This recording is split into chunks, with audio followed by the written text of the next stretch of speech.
皇上打开第一封信，上面只有几个字：给老子等着。第二封信：给老子滚过来。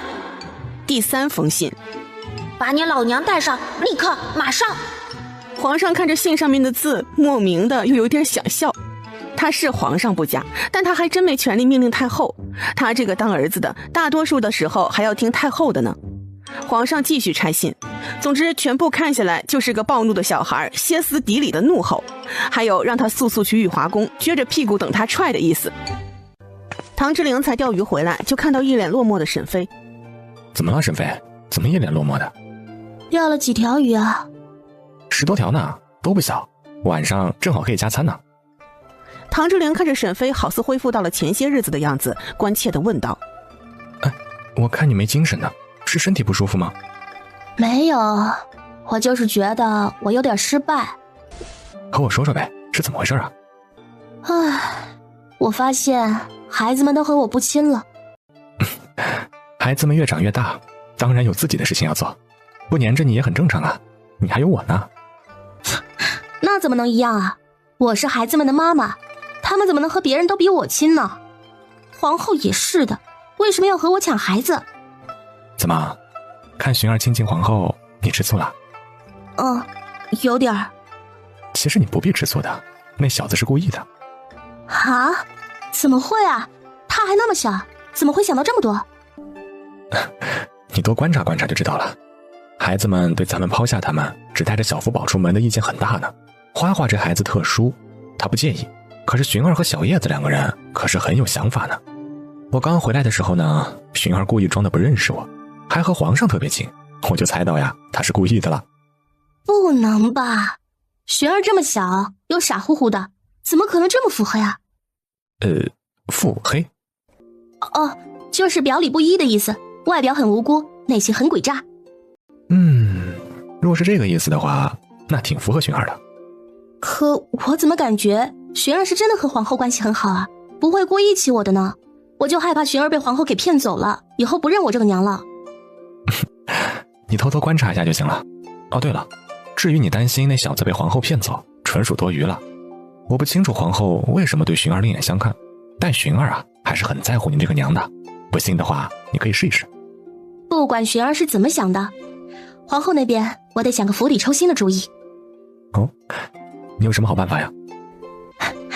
既然皇后这么喜欢小孩子，就让她自己生吧。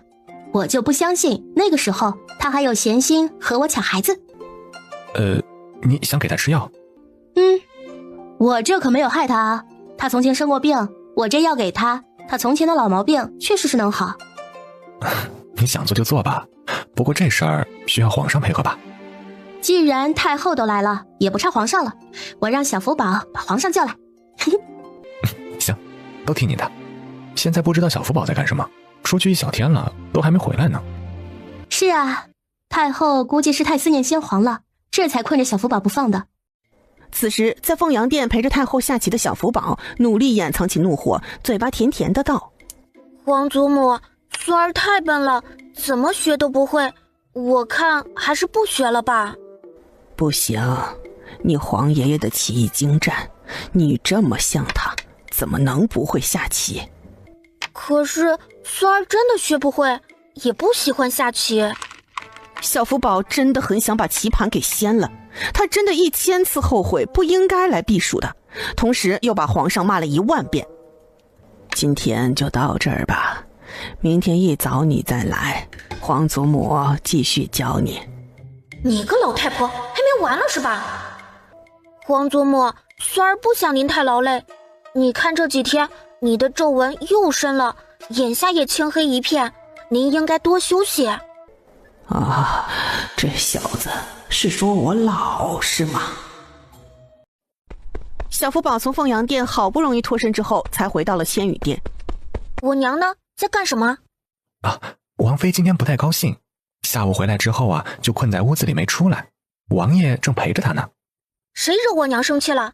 三胞胎还是谁？奴才也不知道，不过王妃是从皇后殿里回来之后就不开心的了。小福宝对皇上更不爽了，本来他们一家来玩挺好的，他倒是好，把他老娘和媳妇儿这2个大佛塞过来添堵。现在他们一家反倒是受这2个女人的限制。小福宝想到这里就火大得很。不行，我得再给皇上写一封信，让他把人接走，要不然他就自己滚过来。2天后，沈飞要的泳衣终于是做好了。三嫂，你看看这个是泳衣，咱们穿上去瀑布那边玩水怎么样？六弟妹，这是不是太暴露了？这是游泳穿的，就是要少一点。况且那边我都安排好了，4周都被围了起来，只有咱们女的放心玩。六弟妹，真的只有咱们女眷？这个水浅一点的地方呢，只有咱们女的，男孩子们让唐志玲带着，他们去另外的地方。行，那咱们就去吧。那就说好了，咱们午饭过后就出发。好，六弟妹。3胞胎才玩耍回来，就看到了院子中忙碌的众人。寻儿哒哒的跑了过来。方姑姑为什么收拾东西？咱们要回家了吗？才出来没几天呀。我不走。不是回府，是王妃下午要去瀑布那边野餐，我们正在准备呢。太好了，我也要去野餐。沈飞听到孩子们的声音就走了出来，然后扫了3胞胎一眼。不行，这次去不带你们。为什么不带寻儿呀？寻儿是个乖宝宝。哪里乖了？我怎么没看出来？寻儿就是很乖，娘你要带着寻儿一起好不好？沈飞蹲下来看着小豆丁，这么小的男孩在现代游泳馆确实是跟着妈妈的，只是他能接受，不知道三嫂能不能接受。想了想，还是决定不带了。不行，这一次我们要去瀑布游泳，带你们不方便。娘，方便的带着寻儿吧。不行，你爹带你们和哥哥们一起。寻儿见沈飞坚持，又转头看着恒儿，恒儿对他点了点头。好吧，不过娘也要把好吃的给我们一份。你个小吃货，放心吧，都有。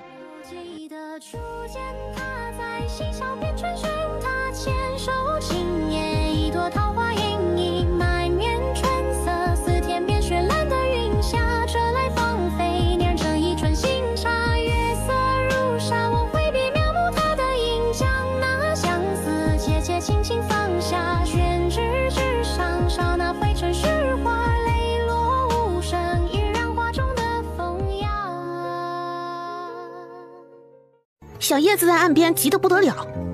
娘，你太偏心了，妹妹怎么天生就会游泳，我就不会。来，娘抱着你，教你好不好？好，那娘也要快点教我，让我也能像花花一样。陆海兰这时候才扭捏地换上了沈飞送她的泳衣。说实话，陆海兰的身材比沈飞可好多了，真是前凸后翘。嚯，三嫂，你身材可真好啊！陆海兰大囧，也不慢慢走了，快速地下到了河水里，挡住沈飞那火热的视线。沈飞觉得陆海兰若是在现代，绝对可以当模特或是电影明星，外形条件真不错。想了想，他这几个嫂子都是大美女，只有她差了一点。沈飞突然就觉得先皇选儿媳妇的眼光是很高的，若是唐之玲也轮到先皇给她选媳妇，以她的姿色绝对是排不上号的。沈飞想得很对，按照先皇曾经的眼光，沈飞却是第一关都过不去的。不过现在在小福宝的眼里，他娘这样的就是最好最漂亮的，不接受任何反驳。行宫内，因为唐之玲和沈飞外出带走了孩子们，让行宫一下子就沉静下来。太后见到都这个点了，小福宝还没过来，就开口询问：小福宝今天怎么没来呀？啊，荣王妃啊，送来了消息，他们下午要带孩子们学浮水，这荣世子啊，下午就不来了。哦，不来就不来吧，哀家也是年纪大了，就连小孩子都不愿意陪哀家了。太后刚开始的时候对小福宝确实是好奇，甚至还有了别的猜测。可是几天的接触下来，太后也觉得自己好笑，只是长得像，哪里会是那人呢？小福宝就是个有点聪慧的小孩罢了，不可能是先帝返老还童。太后和先帝的感情在中年的时候就破裂了，先帝后期更是沉迷于修仙，后宫都是很少踏足。太后想到小福宝的奇异之处，就想着小福宝会不会是先帝修仙成功，真的返老还童了。谁料他实验了数次都没有任何破绽。其实太后不知道，她了解先帝，先帝同样也了解她这个太后。小福宝在太后面前真的是咬着后槽牙在装，那他的试探自然是落空了。这天，沈飞带着孩子们下山的时候，就遇到了几名受伤的学子。小叶子看到其中一个人很眼熟，娘，你看，那是沈玉舅舅。小叶子喊完就想快步跑上前，谁料一把就被沈飞给抓住了。娘，那是沈玉舅舅，不过去吗？那边人多，你先老实点。你们也在这等着。沈玉，你怎么在这里？阿姐，在这里遇上你真是太好了。我和同窗一起爬凤凰山，谁料迷路了，林间还有野兽，这里人烟稀少，看到这边有房屋，我们就过来了。荣王妃，沈兄受伤了，不知道您能否请大夫为他医治啊？顺便给我们几个人一口水喝。沈飞看到沈玉受伤，之所以会像现在这么无动于衷，也是因为此时的沈玉让他有了陌生感。可以说，自从他从南疆回来之后，见到的沈玉就给了他这种感觉。不过沈玉旁边的同学沈飞是见过的，他记得这人好像是沈玉的朋友。行，你们几个跟我来吧。回到了行宫之后，沈飞给几个学子安排在了单独的院子，并且派了随行的太医去给沈玉诊治。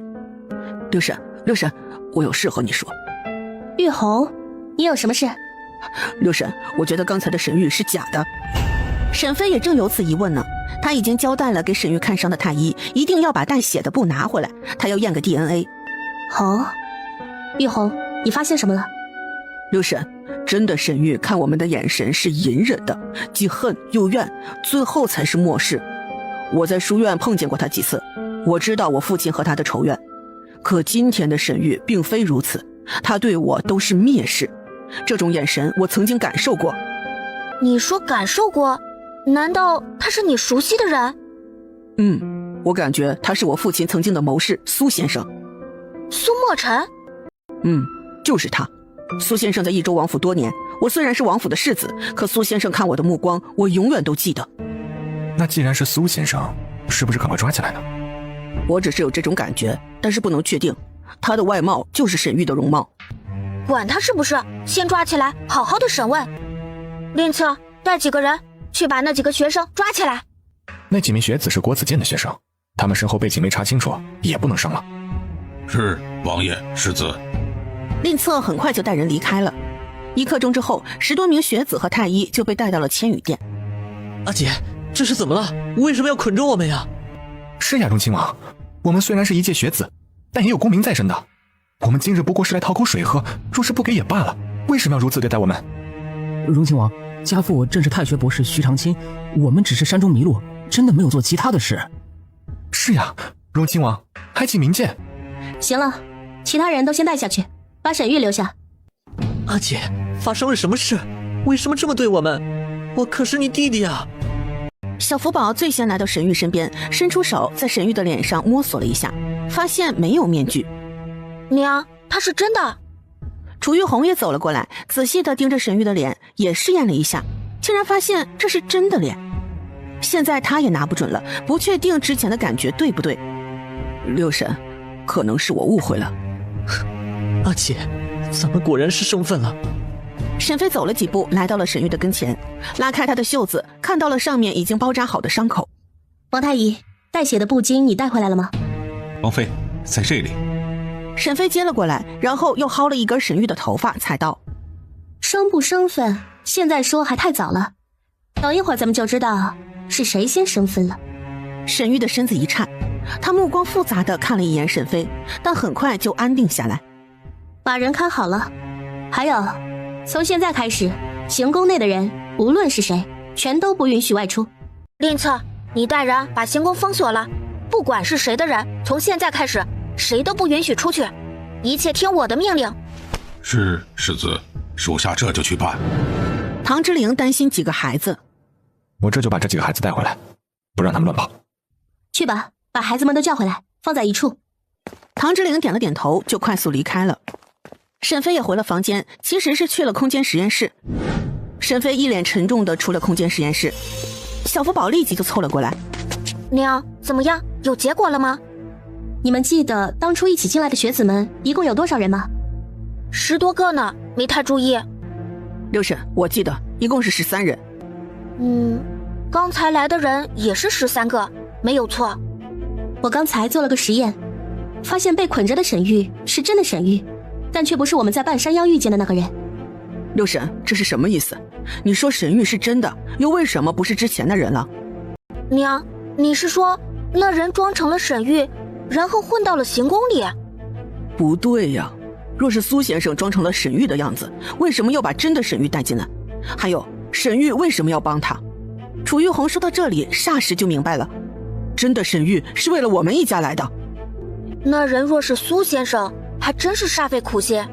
为了确定他一定能被带进行宫，竟然装成了沈玉的模样，进来后又及时和沈玉换了回来，还真是狡诈。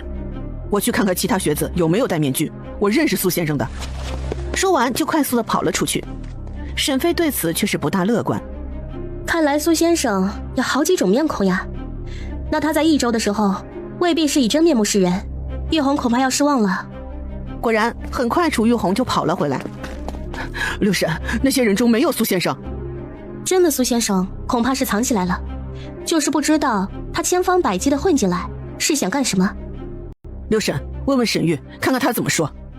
对，娘，你给沈玉催眠吧，这样他就老实交代了。沈飞摇了摇头，他不想催眠沈玉，他要等事情结束之后亲自问他。不必了，现在问他想必也不会有结果。既然那苏先生如此狡猾，想必不会告诉沈玉他的计划。现在的当务之急是查出那苏先生又换成了谁的脸。苏先生既然能以假乱真，我们怎么找得到他呢？他随意换了容貌，就算把他困在了行宫之内，我们也不清楚他换成了什么人。行宫的人众多，他随意的换成了别人的脸，我们防不胜防。你说他会变成我们身边的人，潜藏起来？若是苏先生想要乔装，面具一定是提前就准备好的。娘，你说他或许会易容成我们身边的人？或许吧，不过也不用担心，我可以做实验。只要有了怀疑目标，任那人外表变成了什么模样，基因都不会变的，只要去做 DNA 实验就好。现在咱们就要在行宫里来一场猫捉老鼠的戏码了。是啊，这次一定要把人抓到。既然他自己送上门了，势必要把人留下。娘，我这就带人去搜人。福宝弟弟，我和你一起去。你们多注意一些，身高是骗不了人的。遇到和那位苏先生身高差不多的人，全都先抓起来，无论男女。太后，太后，到底怎么回事啊？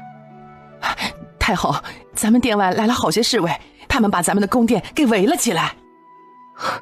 什么？谁让他们来的？这是想囚禁哀家不成？谁给他们的胆子？太后同样想到了益州王楚敬宗，还以为他是来替葛太妃报仇来了。现在殿外全是侍卫吗？哎呀，是啊，太后，咱们要赶紧给皇上送消息，让他快派兵过来。荣亲王一家呢？他们在哪儿？这奴婢不知啊，不过荣亲王哪里靠得住啊？这都不够益州王一拳的。啊，是啊，荣亲王一家都靠不住啊。都是皇上非要哀家来避暑，你说来就来吧，还带上了老三一家。太后，要不要奴婢把侍卫长叫进来，咱好好问问，兴许是咱们多心了。那侍卫长你之前见过吗？是护送咱们来的人吗？太后，奴婢也不记得了。唉，行了，你去找太监王辉，我看他身形瘦小，去东墙那边，那里有个狗洞，让他钻出去看看情况。啊，那东墙有狗洞吗？有一个，小叶子发现，原来不大，现在呀，被他套得大了一些。好，那奴婢这就去交代。小福宝带人离开之后，沈飞倒是闲了下来，他来到了关着沈玉的那间房。沈玉此时被捆着缩在了角落，听到开门的声音，他猛然的抬头就看到了沈飞。这一次他没有主动喊人。沈飞走到沈玉身边，也盯着他看。两人就这么注视了许久，谁都没有率先开口。最后是沈玉败下阵来。阿姐。沈飞直接坐在地上看着沈玉。为什么？阿姐，我太痛了，我真的忍不住了。近2年来，我经常梦见我死去的家人，他们全都在指责我为什么不替他们报仇。阿姐，我的心太痛了，仇人就在我眼前，我却是无动于衷，我不是人。沈飞看着眼前的少年，心里也不是滋味，但该问的还是要问。之前假扮你的人谢苏。阿姐，你们抓到他了。沈玉，你真的变了，变得我已经不认识你了。阿姐，我想报仇，但光凭借我的能力，我永远也报不了仇。那姓苏的找到了我，他说可以帮我解决了楚敬宗一家。这么说，之前在学院出现有意和我接触的人也是苏先生。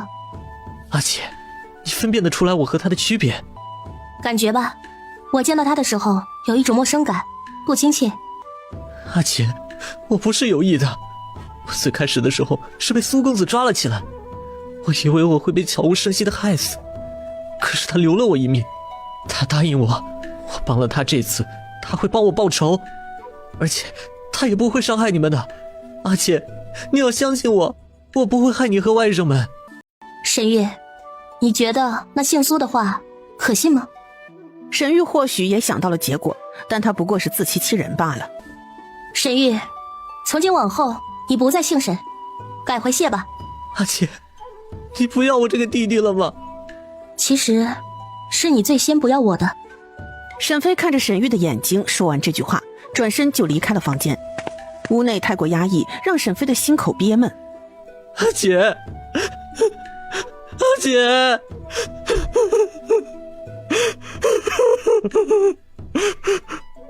沈飞走出房门，还能听见里面少年呜呜咽咽的哭泣声。他不怨沈玉，他和楚敬宗有血海深仇，他没办法让沈玉放下仇恨，又没办法替沈玉报仇，怎么选都是错，那他只能远离。沈飞回到房间内。彩霞，孩子们还没回来吗？没有，王爷出去找了，到现在还没回来。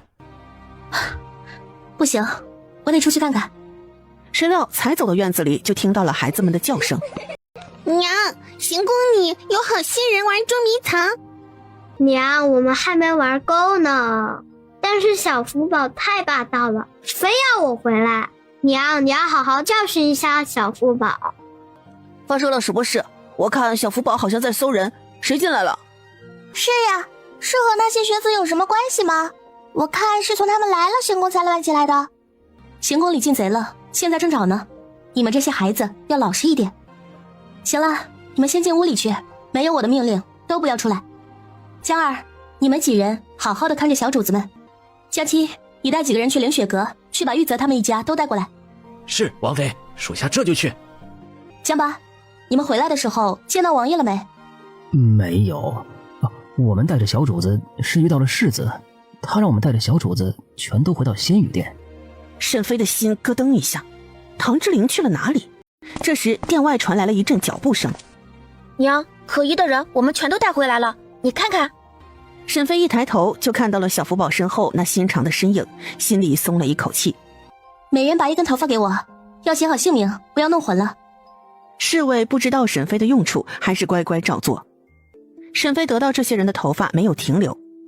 我没出来之前，这些人都看好了，不要放了他们。娘，你放心吧，有我呢。沈飞点头之后就转身回了房间，其实是去了空间实验室。楚敬宗带着老婆孩子来的时候，就看到了这种情况。这是咋回事？抓这些人干啥？爹，行宫里进贼了，福宝弟弟正抓人呢。进贼了？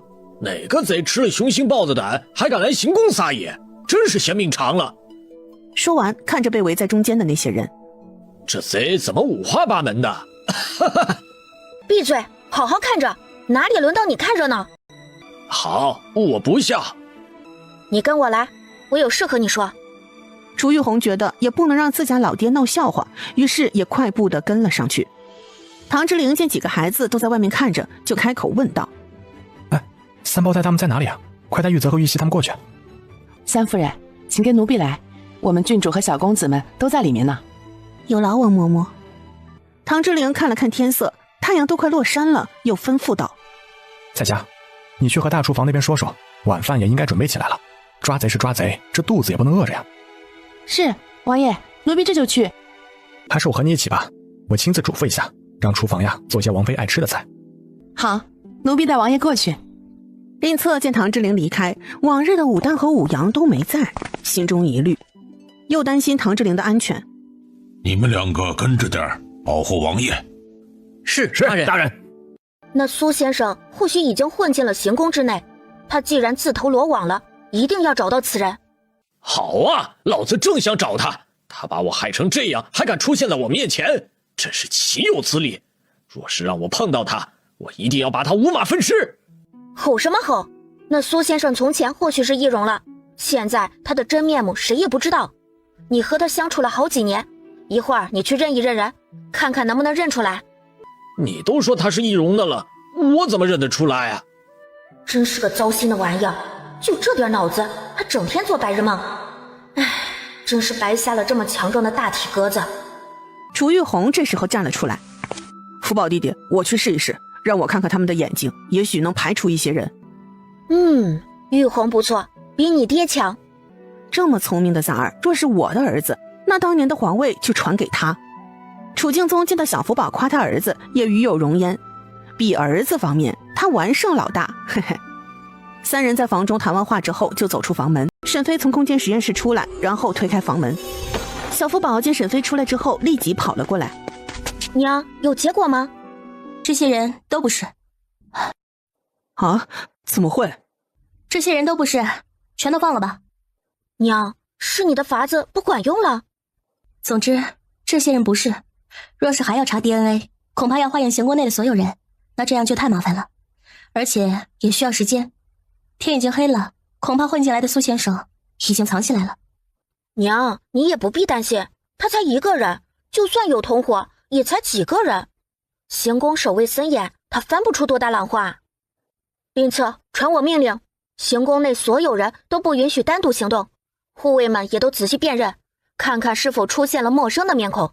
凡是有可疑的人，全都说出来。还有，行宫里伺候主子的太监和宫女，都互相指认一下，说一下这一下午都和谁在一起，又做了什么。若是没有人证的人，全都带过来。小福宝的法子虽然是笨办法，但也是能排查出可疑的人选的。另外，再给皇上送个消息，让他再派些人手过来。还有，夜晚巡逻的人多安排几组，皇后和太后那边也多注意些。是，世子，属下这就去安排。沈飞现在也没有好办法，随着那些人的离开，千羽殿一下子就空了下来。沈飞看了一圈，没看到唐之灵，他心里有点异样。唐之灵从前很喜欢黏着他的，现在怎么经常不见人影？要不是几个小时前还看到他回来，他都开始担心了。小福宝，你爹呢？怎么不见他？他没和你在一起吗？没有啊，我都是自己一个人啊。王妃，王爷亲自去了厨房，说是吩咐厨子啊，给你做些你爱吃的菜。王嬷嬷这话才说完，就见到唐之灵从外面走了进来，他身后还跟着几个人，他们怀中还抱着酒坛子。王妃忙完了，可是抓到了贼人。沈飞从上到下扫视了一眼唐之灵，特别是看到他袍子上的一大片油渍，顿时生起了疑惑。王爷刚才去了哪里啊？真让我担心啊！现在有贼人进来了，你又不会武功，不要到处乱跑。还有，这些人带的是什么？王妃不必担心，我刚才就是去了趟厨房，吩咐他们做些你爱吃的菜。现在天都黑了，抓贼是要紧，但也不能饿着呀。来人，把他给我拿下！王妃还不动手，愣着干什么？令策刚刚被派了出去，其他护卫的反应就慢了一步。唐之灵飞身而起，直接向距离他最近的沈飞和小福宝冲去。楚敬宗见小福宝有危险，一下把小福宝抱走。唐之灵只能放弃，改抓沈飞。你是怎么发现我的？放开我娘！这时候护卫们也反应过来了，但又不敢动手。他们不明白荣亲王为什么要抓荣王妃。你们都不要动，否则我就捏断他的脖子。江二等人和出现的暗卫也都在找机会，他们想从后面袭击都不成。因为那些抱着小坛子的人把假的唐志玲身后都堵死了。沈飞很想翻白眼，你装的有点假。他从来都不去厨房，那小子要是满身脏污的回来，第一件事就是洗澡，哪像你一样像个没事人一样。苏墨尘愣住了，这是什么破理由？你真的是苏先生？楚敬宗啊，楚敬宗，你终于是长脑子了，还能猜出我的真实身份了。难得，难得呀！为什么要如此对我？我对你不好吗？在益州的时候，我送你田产地契，给你极大的权利，我的私兵你都可以调动。试问有哪个主公会对手下这么好？你为什么背叛我？就你一个酒囊饭袋，还想要皇位，简直可笑至极。你说说你的脑子，就比猪强那么一点点，竟然还想要皇位，真是痴心妄想。你说你待我不薄，可是我为你做了多少事情啊？你那些私兵是谁帮你拉拢起来的？你的武器库又是谁帮你建造起来的？是我苏墨尘。还有你的铁矿山，3处铁矿山，哪个不是我替你寻来的？为此我手上沾了多少条人命，你知道吗？可是你个蠢猪，完全就是个废物，想要皇位还畏首畏尾，那么好的造反机会你都抓不住，像个乌龟一样，就知道缩在乌龟壳里。你现在还有脸质问我？要是没有我，你哪有和皇上对抗的实力？偏偏你还胆小如鼠。我不过是推你一把，可是你呢，就这么被俘了，大军都交出去了，我呸！真是浪费了我的心血。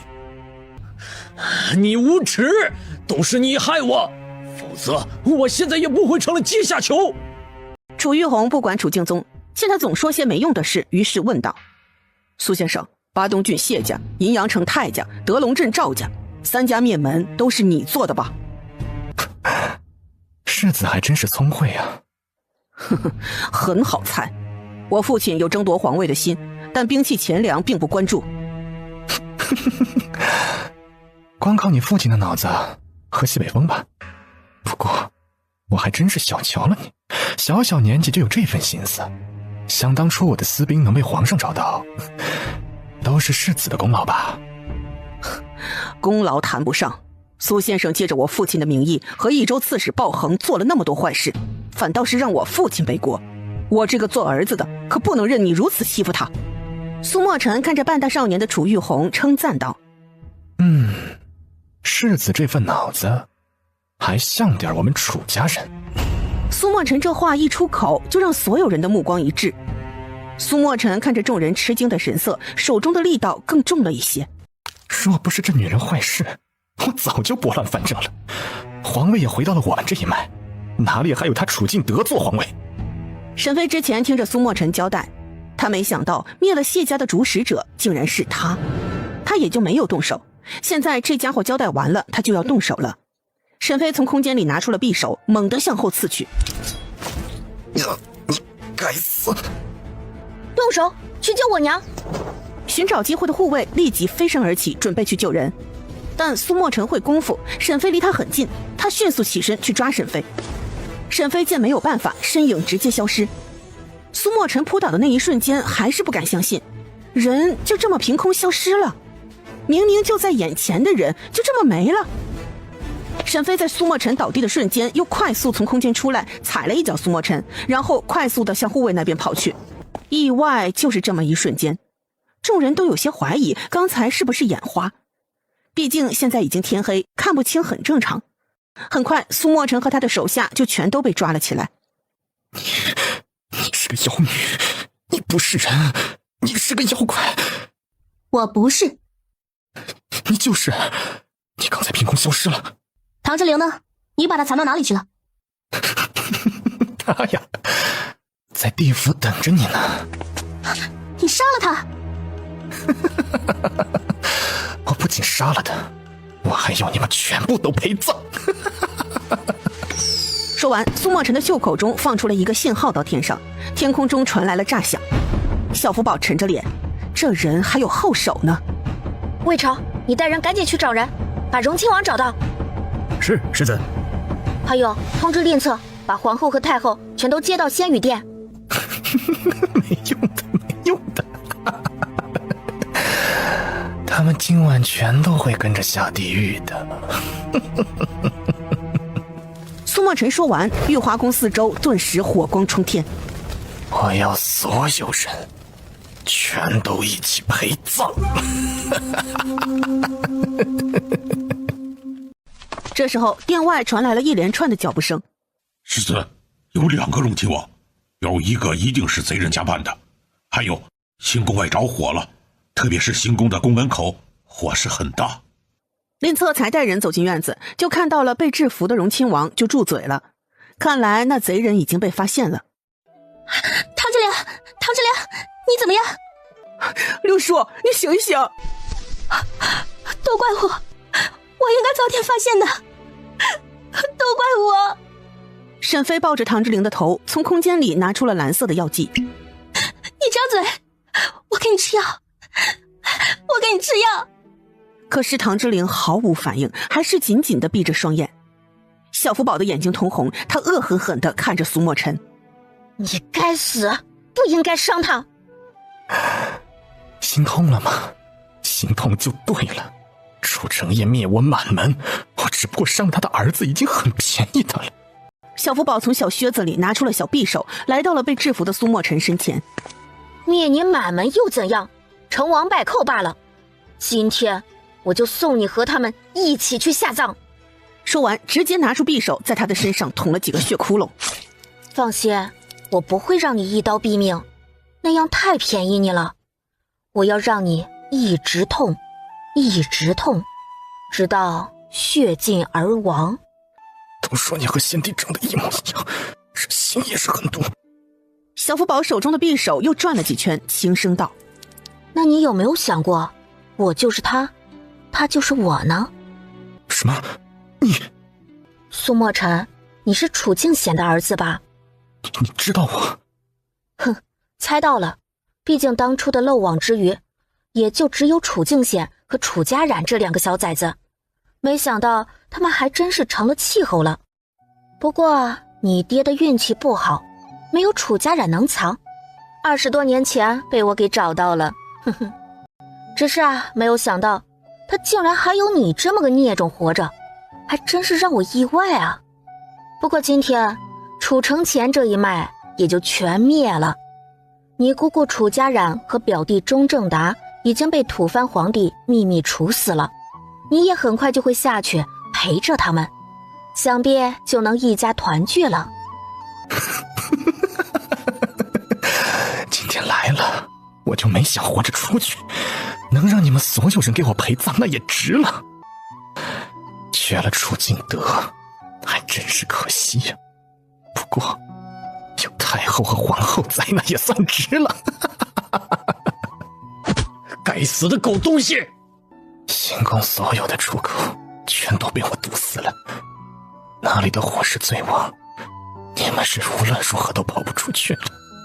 今天所有人都别想活命，除非天上下大雨，才能搅了这么大的火势。否则行宫外的凤凰山也会烧起来的。世子，行宫内的守卫好些人都中毒了，现在都是昏迷不醒，无法将这些人救活。小福宝皱眉看着苏墨尘，我不得不承认，你的心思够缜密。谢谢夸奖。魏朝，快带人去池塘里面取水，去救火，争取扑灭一处宫门口。是，世子。我也去帮忙救火。去吧，注意安全。于是被抓的贼人全都被捆在了一起，放在了一边。行宫内还清醒着的护卫就都跟着去救火了，只剩下10余人保护主子。不要白费力气了，全都和我一样等死吧。沈飞和小福宝全都没人搭理他。此时2人都看着唐之灵。沈飞给唐之灵喂了药剂，可是他并没有清醒过来。沈飞觉得唐之灵是失血过多，而且还伤的是脑袋，脑袋是非常脆弱的地方，这让他头一次惶恐起来。他不知道这一次能不能把唐之灵救活。殿外的喧哗还有远处的火光，让躲在屋子里的孩子们坐不住了。